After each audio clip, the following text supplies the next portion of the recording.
Hello everybody, I'm James from Woodland Classroom, and instead of being out in the woods today, I'm back in the kitchen at home because I'm going to be making up a wild summer pudding from lots of tasty forage berries that I found out in the hedgerows and the hillsides. This really is a wild twist on a classic British pudding. But what makes it wild, I hear you ask? Well, it's the ingredients. And because we're talking wild ingredients, we can't be too picky about the quantities of fruits that we use because it's going to be based on what we find when we're out and about. So, what delights do we have from the wild which are going into this summer pudding? First up, we have the wild raspberries. Beautiful little fruits, generally smaller than what you buy in the supermarket with the cultivated varieties. And the same goes for the wild strawberry, also known as the alpine strawberry. Small, but they really pack a punch in taste. We also have redcurrants, and I'm pretty pleased with that haul. That's about as many redcurrants as I've ever managed to pick off one wild bush. The bulk of the pudding though will be filled with these, the winberries, which you might know as bilberries. The final wild ingredient for the mix are some cherries, which I got from a tree just down the road. Now these cherries aren't as dark and deeper red as I would like. I would prefer them to ripen a little bit longer, but I'll be honest, I couldn't beat the birds to them on our local tree. They have swiped all the best ripe berries. However, although these don't look as dark as the ones you buy in the supermarket, the flavour is just as good. So they're going in the pudding. And full disclosure, I'll confess that we don't have 100% wild ingredients here. I'm also including some blackcurrants from my garden. They're ripe, they're in season, they're looking great. Why wouldn't you include them? I also have a few loganberries which are ripe for my garden, so I'm going to throw them in as well. But if you wanted to go 100% wild, then I would recommend bulking out the pudding with more winberries, which you can always gather in large quantities. It's just going to take some time. And if you are using wild cherries, don't forget to de-stone them first, as I have, before they go in the pudding. Summer pudding is one of my favourite desserts of the season, and with this wild version I'm really hoping to capture the flavour of my foraging walks. It's not only the pleasure of eating the pudding, it's the pleasure of going out and foraging and the memory of those walks, gathering those ingredients, encountering wildlife, feeling the elements and enjoying the landscape. But enough of that, let's get on with making the pudding. Be sure to prepare your berries in advance. And by that I mean remove any stalks and any leaves that have fallen in your foraging tub. Also, do check for insects. They do get in there and it's all part of the foraging fun. With all the berries prepared, we need to prepare the outer layer of the pudding, which is of course made by bread.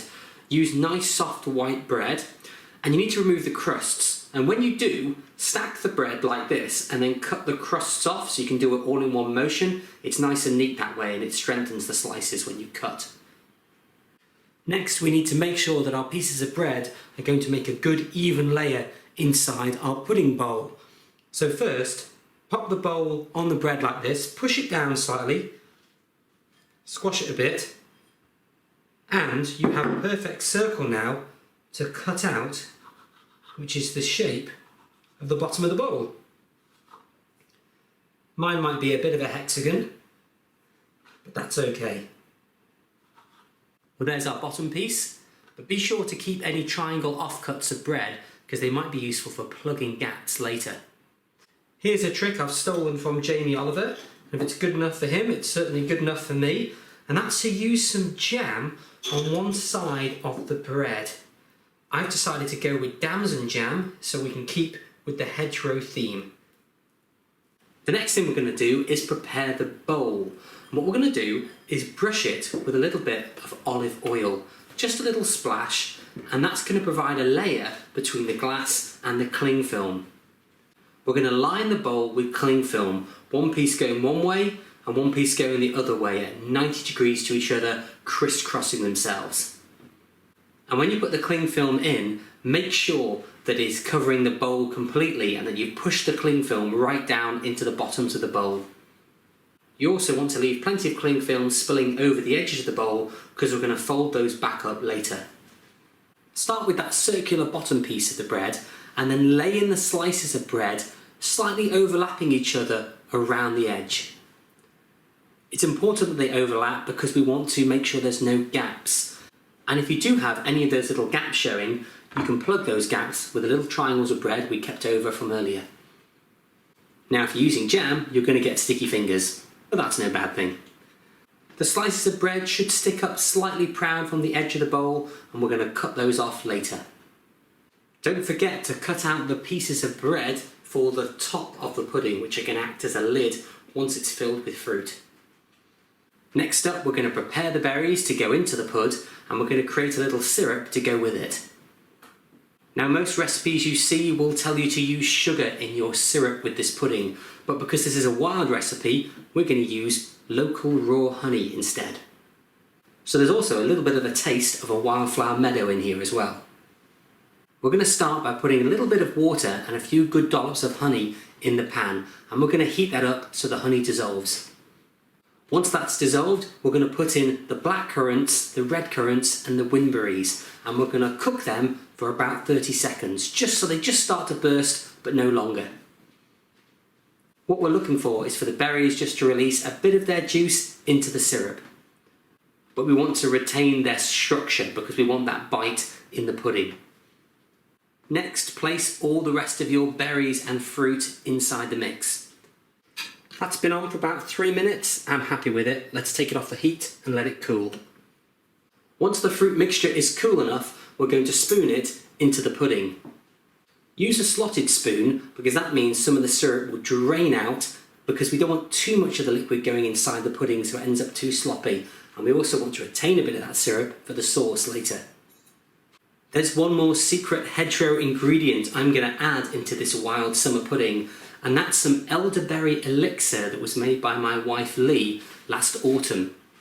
Now this is mostly elderberries, a few blackberries as well, mixed with brandy, honey and a few spices.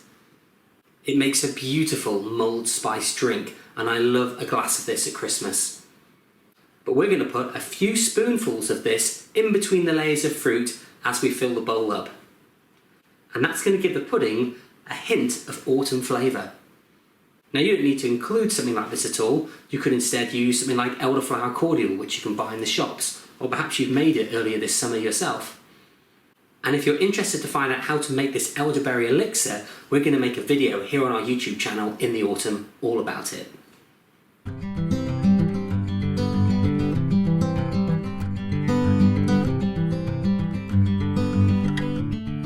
Just plugging all the little gaps to make sure the pudding is completely surrounded by that bread. Then let's fold this cling film over.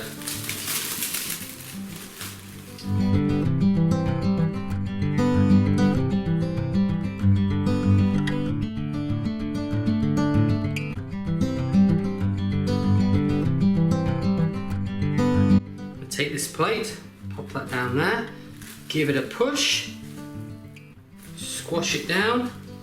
I'm going to use this brick on top. Well, there was just about enough berries to go in that pudding. That worked out pretty well. Next, it's going to go in the fridge for about 6 hours or overnight, and then it'll be ready to serve. That syrup that we left in the pan is going to get poured into a jug, and that jug will go in the fridge as well to cool off.